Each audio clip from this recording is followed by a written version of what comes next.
Imagine the following situation. You're in the final stretch of Collaborative Project 3, and someone on your learning team submits their contribution.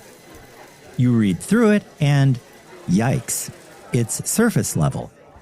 Your teammate describes what happens in one of the 3 plays from the final third of the course instead of analyzing how digital technologies affect a real-world social issue highlighted by that play.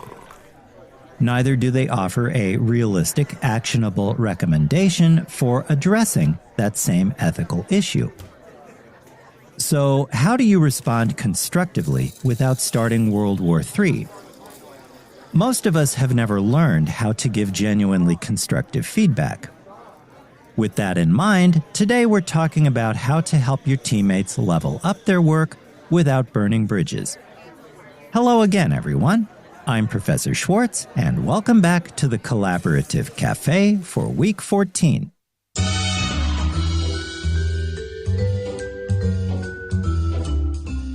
Welcome to the Collaborative Café, where we brew up innovative approaches to student collaboration and development of 21st century skills.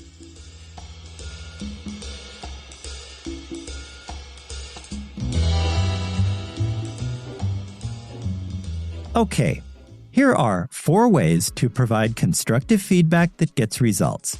First, be specific.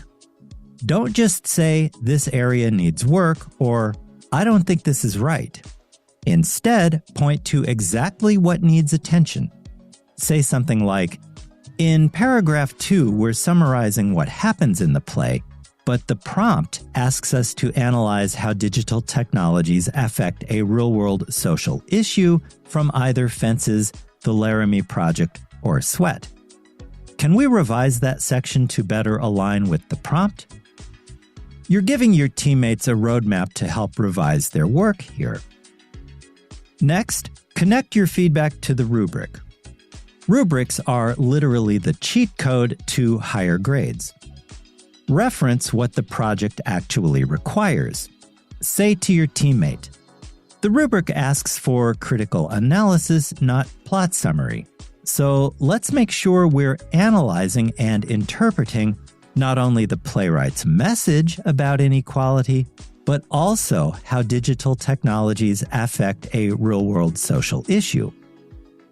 That keeps the conversation focused on the work instead of personal criticism.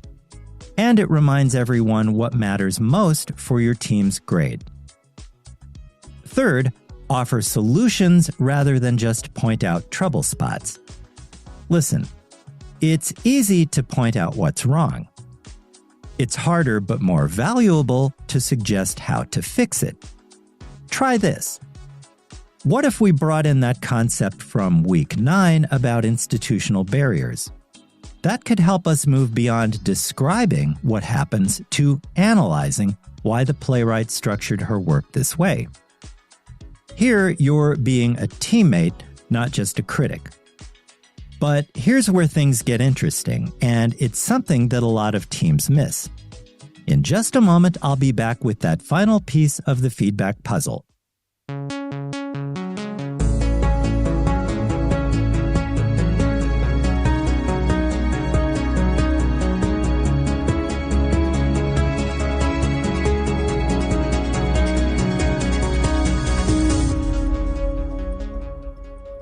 Welcome back. The fourth and most key point to keep in mind is your tone. How you say something matters just as much as what you say. You can deliver the same feedback in 2 different ways and get completely different results. Think about it for a minute. "This section doesn't work" versus, "Hey, I think we can make this section even stronger. Want to brainstorm some ideas over coffee?" Same message, totally different delivery and reception. Use we language instead of you language. Say, "We need to add more analysis" instead of "You didn't analyze enough." It frames the project as a shared goal instead of pointing fingers. Start with something positive. For example, "Hey, I really like how you connected the play to modern issues. That's exactly what we need." Now, how could we push that analysis further? That kind of feedback isn't fake cheerleading. It's strategic. People are more receptive to criticism when they don't feel attacked. Plus, there's probably something useful in their work that you can build on.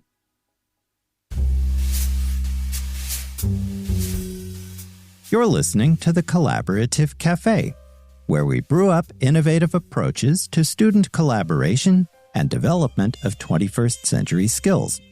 If you find this episode helpful, hit like, share, and subscribe.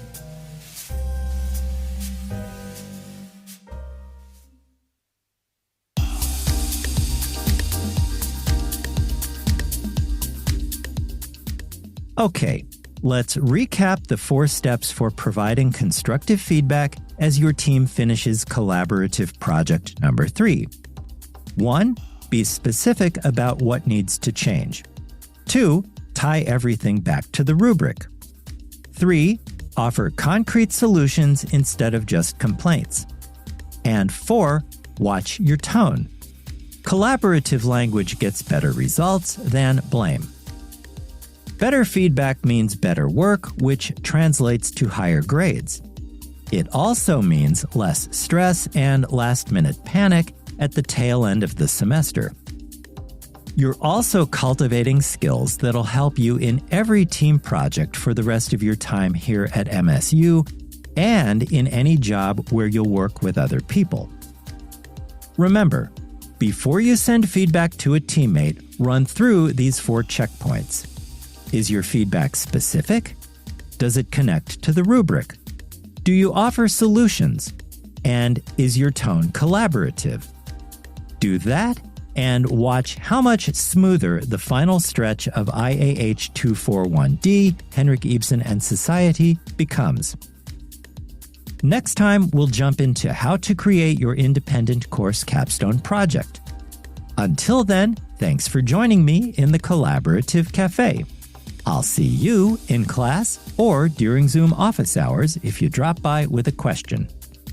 In the meantime, have a healthy, safe, and productive week. With special regards from Onyx, the Cat What Am. Bye for now.